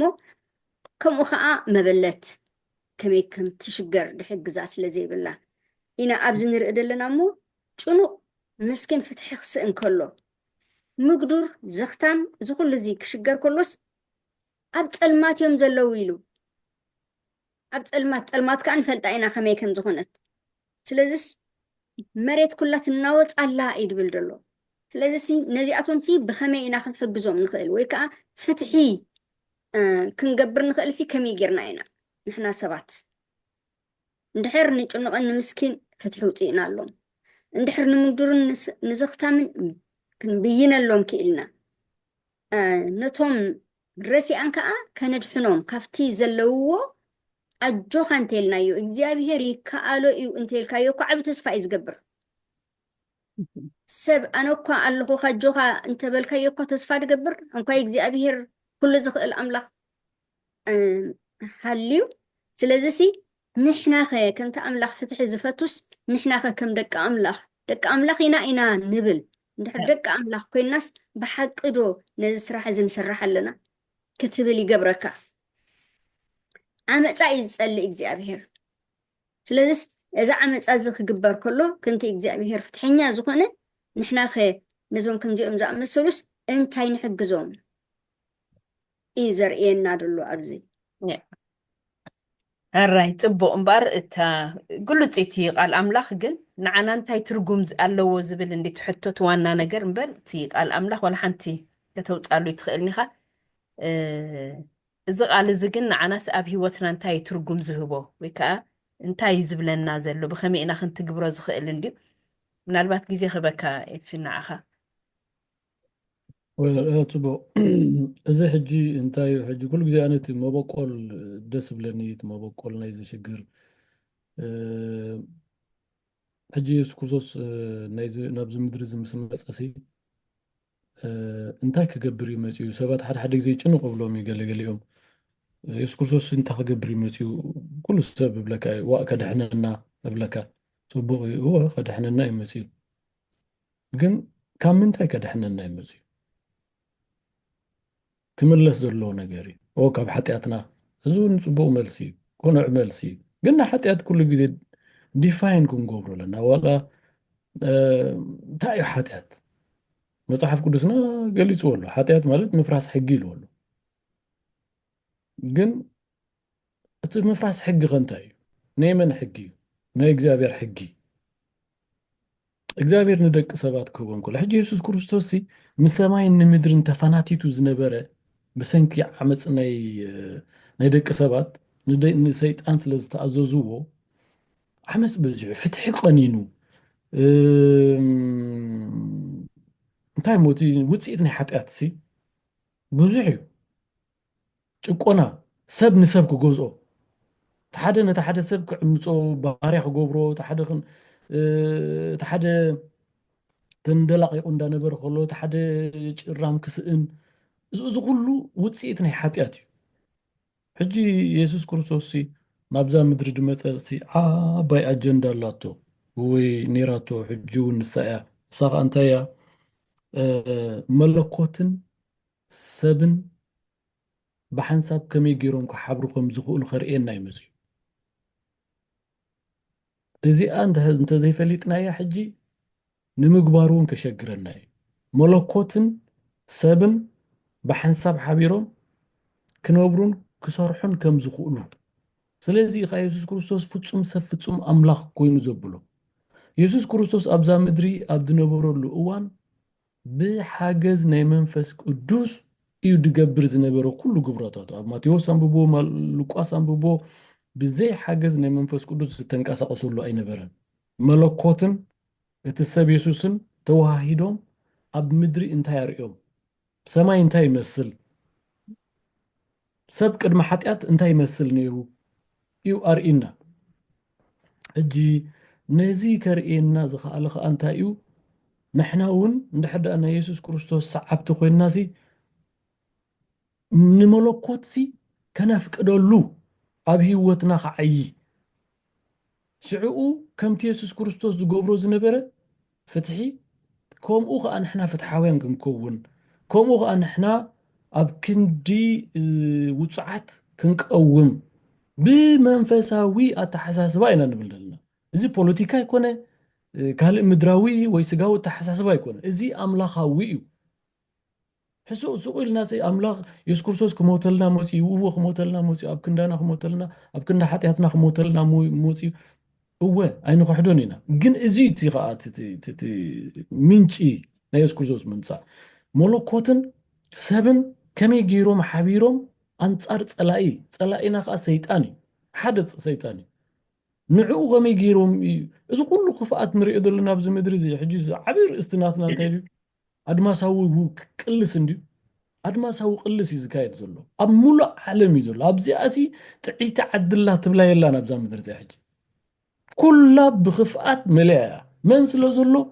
ገዛኢ ዝዓለም እዚኣ ኢልዎ ኣሎ ኢየሱስ ክርስቶስ ንግዚኡ ግዝኣት ተዋሂቦ ስለ ዘሎ ንግዚኡ ከም ድላዩ ዕንድራ ኣሎ ኣብዛ ዓዲ እዚኣ ቅንዕና ኣላ ቅንዕ ኣሎ ዝበሃል ነገር የልቦን ሕጂ ቀኒኑ እዩ ኩሉ ነገራት ግን ሕጂ እውን ተስፋ ኣሎና እቲ ሰዓሪ ድኾነ ኢየሱስ ክርስቶስ ስዒሩ ኣርኢና ንሕና ከዓ ንዓኣ ኢና ፈለው ክንገብራ ዘለና ስለዚ ሕጂ ነፍስና ክንፍትሽ ኣለና ነፍስና ሲ ፈትሽናስ እንታይ ኢና ክንብል ዘለና እቲ ሞቲቭ ናትና ሲ ክርስቲያን ክትብል ከለኻስ እንታይ እዩ ክርስቲያን ድገብረካ ንምንታይ ኢኻ ክርስቲያን ወረግ ትኸውን ንምንታይ ኢኻ ወረግ ኣማኒ ትበሃል ኣማኒ ኣሚና ዶ ጎይታ ተቐቢሉ ዶ ተቐቢላ ዶ ገለ ዝበሃል ልሙድ ቋንቋ እዩ ሕጂ ግን ንምንታይ ኢኻ ጎይታ ትቕበል ንምንታይ ኢኻ ክርስቲያን ትብል ንምንታይ ኢኻ ኣማኒ ትብል ወይ ኣማኒት ንምንታይ ኢኻ ትብሊ እዚ ነፍሲ ወከፍ ሰብ ሕቶ ክሓትት ኣለዎ ስለዚ እቲ ሞቲቭ ናትካሲ ክትፍትሾ ኣለካ ቅድሚ ናብ ዓለም ምውፃእኻ ከዓ ኣብ ነናሓድሕድካ ዘሎ ስጡምነት ክህሉ ኣለዎ ሕጂ ዝገርመኩም ኣብ ውሽጢ ክርስቲያናት ኮይና ክንዛረብ ተርኣ ኮይና ዓለም ኣይኮነትና ሸጊራትና ደላ ሕጂ ንዓና ክርስቲያናት ንክርስቲያናት ኣመንቲ ንኣመንቲ ባዕልና ኢና ደይ ቅርዑይ ደይ ፍትሓዊ ስራሕ ንሰርሕ ዘለና እሞ እንድሕር ክርስቲያናት ከምዚ ንኸውን ኮይና ደኣ ንዓለም ዳ ከመይ ጌርና ኢና ክንበፅሕ ዳሞ ኣበይ ኣሎ ዳኣ እቲ መለኮትን ሰብን ኣጣሚሩ ድሰርሐ ኢየሱስ ክርስቶስ እሞ ንዓለም ፈውሲ ዝኾነላሲ ከመይ ቢልና ዳ ኢና ሕጂ ፈውሲ ክንከውን ንዓለም ንኽእል ስለዚ ሽግርና ዓለም እውን ኣይኮነትን ሕጂ ሽግርና ሰይጣን ኣብ መንጎ እዩ ኣትዩ ዘሎ ሕጂ ብደገ ይኮነ ከምዚ ደጋዊ ፕሬሸር ኣሎ ፀቕጥታት ኣለዉ ሓይልታት ኣለዉ ደጋዊ ውሽጣዊ ከዓ ኣሎ ሕጂ ሽግርና ውሽጣዊ ኮይኑ ደሎ ሕጂ ሰይጣን ካብ ደገ ናይ ውሽጢ እዩ ኣትዩ ደሎ ሕጂ ኣብ ውሽጢ ክርስቲያናት እዩ ዘባልዕ ደሎ ኣብ ውሽጢ ቤተ ክርስቲያን እዩ ዘባልዕ ደሎ ንሓደ ሕድካ ደይትፋቐረሉ ሜካኒዝምስ ፈጢሩ ሰይጣን ንሕና ከዓ ፈሎው ንገብሮና ሕጂ እዚ እዚታት ተጠንቂቕና ክንርድኦ ክንክእል ኣለና ፍትሒ ፈትዩ ኣምላኽና እወ ፍትሒ ፈትዩ ንሕና ኸ ክንብል ኣለና ኣራይ ፅቡቕ እምበር ናይ ፍትሒ እግዚኣብሔር ፍትሒ ከም ዝፈቱ ርኢና ኣለና ናብ ገዛ ርእስና ክንምለስ ኢና ሕጂ ፍትሕን ክብይን ዝተመዘዘ መን ክንርኢና እምበር እንተራሪእና እቶም ኣብ መፅሓፍ ቅዱስ ዘለዎ ነቢያት ነቲ ኣምላኽ ኣብቲ ህዝቢ ኣምላኽ ፍትሒ ከም ዘድሊ ዝገልፅ ፃውዒት ብቐፃሊ ይእውጁ ነይሮም መፅሓፍ ቅዱስ ዛዕባ ምጉዳል ፍትሕን ጭቆናን ካብ ምእዋጅ ድሕር ኣይብልን እዩ ንኣብነት ነቢ ኢሳያስ እንተ ደኣ ርኢና እቲ ኣብቲ ግዜ እቲ ኣብ እስራኤል እተፈፀመ ዘይፍትሓዊ ተግባራት ክዛረብ ከሎ ምግባር ሰናይ ተምሃሩ ቅንዕና ድለዩ ንጥቑዕ ርድእዎ ንዘኽታን ፍትሒ ውፅእሉ ንመበለት ተጣበቑላ ይብል ካልእ እውን ተመሳሳሊ ጥቕስ ከነምፅእ ንኽእል ኢና እስኪ ናብ ወንጌል ማቴዎስ ምዕራፍ 23 እሞ ንኺድ ካብ 23 ክሳብ 30 ምናልባት ምስ ግዜና ግዜ ተረኺብኩም ከተንብቦ ትኽእሉ ኢኹም እቲ ጥቕሲ ነቶም ሰማዕትና ግን ኣብ ዝኾነ ከተንብቦ ትኽእሉ ኢኹም ማቴዎስ ምዕራፍ 23 ካብ 23 ክሳብ 30 እዩ ዘሎ እቲ ዛንታ እምበር ኣብዚ ጥቕሲ እዚ ወይ ከዓ ኣብዚ ዛንታ እዚ ኢየሱስ ኣብዚ ብዛዕባ እቲ ኣዝዩ ኣገዳሲ ነገር እንታይ እዩ ዝምህረና ዝኸበደ ጉዳያት ክጠቅስ ከለኸ እንታይ ማለት እዩ ትብሉ ምናልባት ናርዲ ሓፍተይ ምስቲ ዘለና ግዜ ርኢኺ እንታይ ንበልክና ኣብዚ በታ ናይ ኢሳያስ ሓደ እንዶ ክጅምር ዋላ በዛ ናይ ማቴዎስ 23 ድሓን ከምዚ ጣዕመኪ ከምዚ መፀልክ ሓሳባት ሕራይ በታ ናይ ማቴዎስ 23 ደላ እንታይ እያ ትብል ደላ ካብቲ ንኣሽቱ ነገራት ከም በዓል ጨና ኣዳም ሽላን ካሙን ዝኣመሰሉ ቅመማት ንጥቀመሎም ንሕና ቅመማት ብዙሕ ግዜ ብኩንተላይ ንገዝኦን ኢና ከም እኽሊ ብግራማት ኢና ንገዝኦ ምክንያቱ ቁሩብ እንተገበርናሉስ ይኣክል እዩ ስለዚ ሲ ካብዘን ኣሽቱ እዚኣተን ዕሽር ተውፅኡ ኢኹም ፅቡቅ ገበርኩም ክብል ከሎ ንርኢ እምበር ካብተን ዝነኣሳ ንኣሽቱ ነገራት ዕሽር ካብ ተኸፍለ እቲ ዓበይቲ ክደኣ ኣየናዩ ማለት እዩ ክንብል ከለና ንርኢ ኢና ኣብዚ እቲ ዓበይቲ ነገራት እቲ ቀንዲ ዝበሃል ከዓ ምሕረት እምነት ፍርዲ ተኣውራ ነገር ፍርዲ ምሕረት እምነት ኢሉ ስለዚ ተወሓደስ ንዓኣ ኣፀቢቐ ከተኩረላ ደልየ ዘለኹ እቲ ዝዓበየ ፍርዲ ምግባር እዩ እቲ ዝዓበየ ምሕረት ምግባር እዩ እቲ ዝዓበየት ከዓ ምእማን እዩ ምእማን ንመን ንሓደ ኣምላኽ ደጀክኡ ካልእ ክእመን ዘለዎ ነገር የለን እንድሕር ውሽጥና ኣሚንና ብኣፍና ተኣሚንና ናይ ኣምላኽ ሰባት ኢና ብርግፅ ስለዚ እቲ ፍርዲ ምሕረት እምነት እዚ እቲ ዝዓበየ እዩ እዚ ምስ ገበርኩም እቲ ንኣሽቱ ነገራት እንተገበርኩም ፅቡቕ እቲ ዝዓበየ ነገር ግን ኣይትሕደጉ እዩ ድብል ደሎ ታቐንዲ ኣብዚኣ ንምሃራ ካብቲ ሓደ ካብቲ ዝነኣሰ እኳ ዕሽር ካብ ክፈልኩም ሲ እቲ ዋና ትገድፉ ኣለኹም እምበር እቲ ዕሽር ምኽፋሉ ፅቡቕ እዮም ገይሮም እሱ ይኮነን ተቃዊሞዎም እቲ ዓብ ነገር ግን ኣይትሕደጉ እዩ ድብል ደሎ እሞ እዚኣ ክብል ፈቱ እታ ናይ ማቴዎስ 23 ፅቡቕ ኣምላኽ ባርኪ ናርዲ ክርስቶስን ባዕሉ ኢልዎም እዩ እዚ ምግባር እቱን ዘይምሕዳክ ኢልዎም እዩ ስለዚ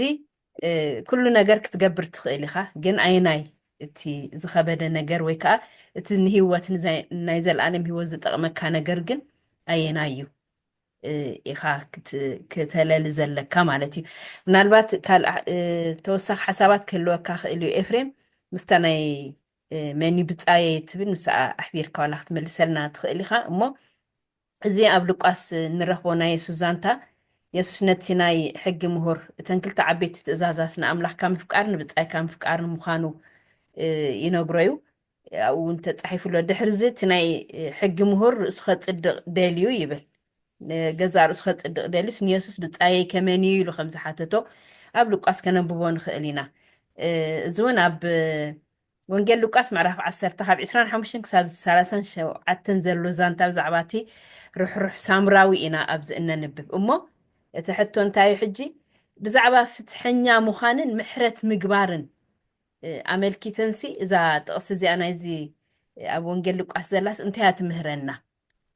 ምናልባት ምስታ ናይ ዝሓለፈት ሕቶ ተኣሳሲርካ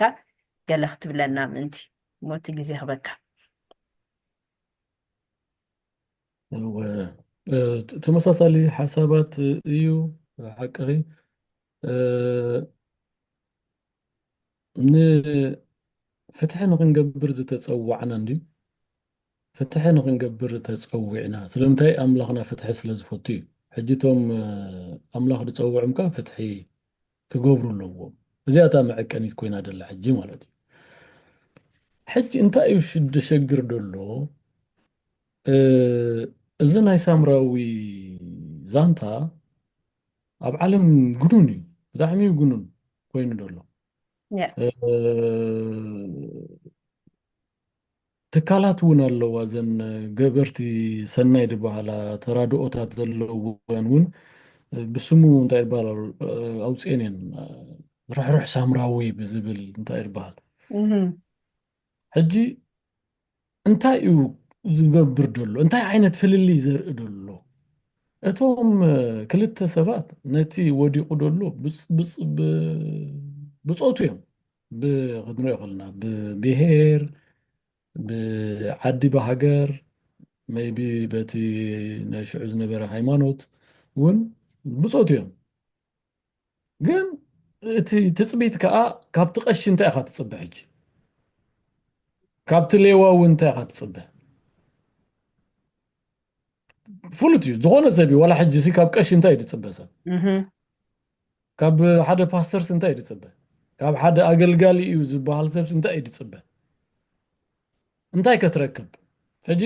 ኢየሱስ ክርስቶስ ነዚያ እዩ ነቶም ኣብ እዋኑ ዝነበሩ መራሕቲ ሃይማኖት ትክክል ዝኾነ መልእኽቲ መሓላሊፉሉ Yeah. ንዘበና ተሳጊሩ ከዓ ኣባና በፂሑ ንዓና እውን ትክክል ዝኾነ መልእኽቲ ህበና ኣሎ ሕጂ ቤተ ክርስቲያን ምኽያድ ኣገዳሲ እዩ ዕሽር ምኽፋል ኣገዳሲ እዩ ሞባእ እውን ከምኡ ሓደ ዝተዘንግዕ ነገር ግን ኣሎ ንብፃይካ ከም ነፍስኻ ምፍቃድ ግን ተዘንጊዑ ሕጂ ወረድ ኢየሱስ ክርስቶስ እቲ ዝዓበየ ገዲፍኩም እዩ ዝብል ዘሎ Yeah. ንምንታይ ዝዓበየ ድብሎ ደሎ እዩ ሕጂ ኣየና እዩ ሕጂ ዕሽር ዶ ይዓቢ ወላ ሰብ ስኮይ ዝዓበየ ዝገብሮ ዕሽር ካብ ጨና ኣዳም ከም ገለ ኣውፂኻ ዕሽር እንዳጎይኻ ንቤተ ክርስቲያን ምኽፋል ዶ ይዓቢ ወይስ ህይወት ምድሓን በየና እዩ ክወዳደር ኢየሱስ ክርስቶስ እኮ ሓንቲ ወይ ነርዲ ተጠቐስኪዮ ነቲ ዕሽሩ ድዩ መብኡ ሒዙ ናብ ቤተ ክርስቲያን ዝጎየሲ ኖ ቅድም ዝገብሮ ዘለካ ነገር ዝዓበየ ነገር ኣለካ ቅድም እዩ ዝብሎ ወእግዚአብሔር እኮ ሕጉስ ወሃቢ እዩ ዝደሊ ሕጉስ ወሃቢ ብኸመይ ዓይነት ሕጉስ ምስ ኣምላኹ ተዓሪቑ ንኣምላኹ ከም ብምሉእ ልቡ ብኩሉ ሓሳቡ ብኩሉ እንታይ ናይልናዮ ሓይሉ ዘፍቅር ሰብ ሽዑኡ ንሰብ ከዓ ከምኡ ከም ገዛእ ርእሱ ደፍቅር ሰብ እዚ ዕሽር ሒዙ እንተኸደ እዚ ጉቡዕ ክቅድም ዘለዎ ግን ነገር ኣሎ ንኣምላኽ ሙሉእ ብምሉእ ህይወትካን ንብረትካን ከየግዛእኻዮ ንኣምላኽ ከሐጉሰ እንተበልካ ብዕሽርካ ብህያባትካ ብኣገልግሎትካ ቀሺ ብምዕጣንካ ከመይ ገይሩ ይኸውን ዝኽእል ከመይ ገይሩ እስኪ ከም ሰብሲ ቁርብ ሞ ሕስብ ነብል ከመይ ገይሩ ይኸውን ኣይከኣልን እዩ ስለዚ ብንጹር እዩ ዝነግረና ደሎ በቃ ዘበናት ተሳጊሩ ሕጂ እውን ናይ ሳምራዊ መልእኽቲ ንዓና እዩ በፂሕና ደሎ ሕጂ እቶም ከምዚ ንገብርሲ ወይለና እዩ ደስምዕ ወይለኹም እዩ ዝብለና ደሎ ስለዚ ዓለማዊ መዐቀኒ ሕጂ እውን ቤተ ክርስቲያናዊ መዐቀኒ ሕብረተሰባዊ መዐቀኒ ምስ ሰማያዊ መዐቀኒ ሓደ ኣይንግበሮ እዚኦም በበይኖም መዐቀኒ እዮም መስፈሪታቶም በበይኖም እዮም ስለዚ ንሕና ሰማያውያን እንተደኣ ኮይና ሰማያዊ መስፈሪ ንሓዝ ሰማያዊ መስፈሪ እንተደኣ ሒዝና እዚ ዝበሃለልና ደሎ ነገር ክንገብሮ ፀገም ኣይኮነን ስለምንታይ ኣምላኽ ባዕሉ ብዝህበኒ ሓይሊ በቲ ንሱ ዝህበኒ ሓይሊ ንኩሉ እኽእሎ ዝበለ እምበር ኣነ ክገብሮ ኣይኮነን ኣነ ክእክእሎ ኣነ ገብሮ ኣይኮነን ኖ ስጋና ይክእሎን እዩ ታንቶ ዝብልኩም ሰለስተ ዓይነት ሰብ እቲ ስጋዊ ሰብ ኣይክእሎን እዩ እቲ መንፈሳዊ ሰብ ጥራይ እዩ ድኽእሎ እቲ መንፈሳዊ ሰብ ከ ንዝተወሰነ ዲ ማለት ዝውክል ንኩሉ ንኣምላኽ ዝተቐበለ ሰብ ንጎይታ ከም ጎይታ ንኢየሱስ ክርስቶስ ዝተቐበለ ሰብ ንመንፈስ ቅዱስ እውን ዝተቐበለ ሰብ ኣብ ህይወቱ ይሰርሕ ንሱ እቲ ስጋ ሰብ ዘይኮነ ዝሰርሕ እቲ ኣብኡ ዝነብር ኣምላኽ ይሰርሕ ብኸምዚ ከዓ ንዓለም ንፀላኢ ንዕወተሉ ብኸምዚ ከዓ ኣብ ብፃይና ፍትሒ ንርኢ ንፍትሒ ስለተፀዋዕና ፍትሒ ንርኢ ስለምንታይ እቲ ፍትሒ ዝኾነ ኣምላኽ እቲ ፍትሒ ዝፈቱ ኣምላኽ ስለ ዝፀዋዓና ስለዚ ብኸምዚ እዩ ዕቤቱን ምንኣሱን ገንታት ቅድምን ዳሕራይን ክኸውን ዘለዎ ከረዳእና ዝፍትን ደሎ ፅቡቅ ኣምላኽ ባርኽካ ኤፍሬም ሓወይ ናርዲ ምናልባት ኣብዚኣ ትብልያ እንድሕር ኣለክ ኮይና ሓሳባት ሓፃር ክብላ ዝደሊ እታ ናይ ኢሳያስ ከይብልናያ ከይንሓልፍ ምእንቲ ኢለ ኣነ እግዚኣብሔር ኢሉ ንቕንዕና ኣፍቅሮ ንኸትርን ዓመፃ ንፀልኦ ኣለኹ እንደገና እግዚኣብሔር ከዓ ነቶም ነቢያቱ ከይነገረ ወላ ሓንቲ ከም ዘይገብር ባዕሉ መፂ ይኮነን ዝገብር በቶም ትሑታት ድኾኑ በቶም ናቱ ገይሩ ከም ዝዛረብ እንደገና እታ ናይ ሚክያስ ድማ ኣታሰብ ኢሉ ኣሎ ንሱ ሰናይ ዘበለ ኣፍለጠካ እግዚኣብሔር ሲ ቅንዕና ክትገብር ምሕረት ክትፈቱ ምስ ኣምላኽካ ብትሕትና ክትመላለስ እንተዘይኮይኑስ ካባኻ ዝደልዩ እንታይ እዩ? ስለዚ እግዚኣብሔር ካባና ዝደልዩ ወላ ሓደ የለን። ክንዕና ክንገብርን ምሕረት ክንፈቱን እዩ ዝደልየና እሞ እዚኣ ክብል ኢለ ፅቡቅ ብሓቂ ኣገዳሲ ትምህርቲ እዩ ነይሩ። ንሕና ከዓ ልክዕ ከምኡ ኢና ተፀዊዕና ፍትሕን ቅንዕናን ፅድቅን ክንገብር እሞ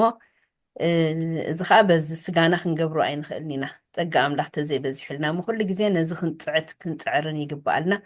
እሞ መንፈስ ቅዱስ ከዓ ውሽጥና ፈሲሱ በቲ እሱ ዝደልዮ መገዲ ክመርሓና ኩሉ ግዜ ክንልምን ይግባኣና እሞ ብሓቂ ስለዝነበረና ግዜ ንኣምላኽና ኣዝና ነመስግኖ። ንዓኹም ከዓ ስለቲ ዝሃብኩምና ኣዝዩ ኣገዳስን ጠቓምን መልእኽቲ ብስም ኩሎም ተኸታተልቲ ናይዚ መደብ እዚ ኣዝየ ዘመስግነኩም።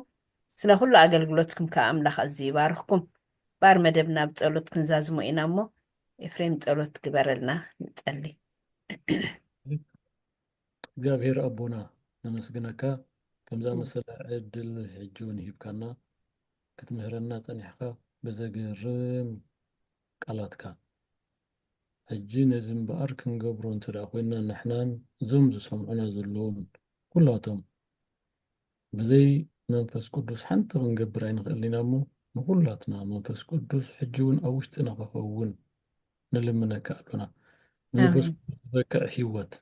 ኩሉ መንፈስ ቅዱስ ዝፀረር ካብ ሂወትና ፀራሪግና ከነውፅእ ደው ኢልና ክንሓስብ ኮፍ ኢልና እውን ከነስተንትን ምድቃስና ምትንሳእና ኣብ ምኻድና ንዓኻ ክንሓስብ ብዛዕባ እዚ ክትምህረና ዝወዓልካ ፍትሒ ፍቕሪ ንኣምላኽን ፍቕሪ ንብፃይናን ብዛዕባ እምነትን ብዛዕባ ፍርድን ቁኑዕ ፍርዲ ብዛዕባ ብትሕትና ብቅድሚኻ ምምልላስን እዚ ኩሉ ክንሓስብ ምእንቲ ነቲ ተበፅቂፁ ዘሎ ብሓጢኣት ተበፅበፀ እምሮና ክንረጋጋእ ርግእ ክንብል እሞነ ኣብዚ ዓላሚ ኣብዚ ሓልሃፍ ዓለም መደናገሪ ዝኾነ እዋን ናይ ዘለኣለም ሂወት ክንጭብጠሉ እንኽእል መገዲ ኣርኢኻና ኢኻ እሞ ነመስግነካ ኣሎና። ሓግዘና ድኹማት ኢና ድኻምና ትፈልጥ ሓመድ ሓሙኽሽቲ ምዃንና ትፈልጥ ኢኻ ናባኻ ንእውለና ሓግዘና።